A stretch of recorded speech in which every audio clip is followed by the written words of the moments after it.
Depuis 2013, au Soudan du Sud, plus de 2 millions d'enfants ont été forcés de quitter leur foyer à la recherche de sécurité. Ils ont dû trouver refuge dans des camps de déplacés à l'intérieur du pays et dans les pays voisins. Ils sont exposés à l'insécurité alimentaire et la plupart ne suivent plus le cursus classique de scolarisation. Christine, mère de 3 enfants, n'a plus revu son mari depuis les attaques qui l'ont amenée à quitter leur ville d'origine. C'est avec supplice et douleur qu'elle affronte le quotidien avec ses enfants. At the time this thing happened, I began to run with my daughter. This one in my back. If he's there or not, I don't know. Maybe they kill him because those people, they gun many people there.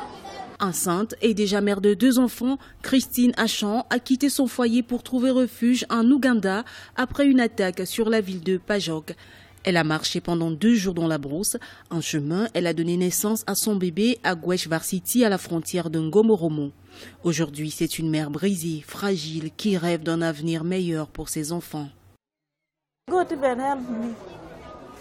For a short period of time, I deliver baby, daughter. La guerre civile dans ce pays producteur de pétrole a commencé lorsque le président Salva Kiir a limogé son adjoint Riek Machar en 2013, 2 ans après que le pays ait proclamé son indépendance du Soudan voisin. De nombreux réfugiés du Soudan du Sud ont fui vers l'Ouganda, le Kenya, le Soudan ou l'Éthiopie depuis le début de la guerre civile dans ce pays.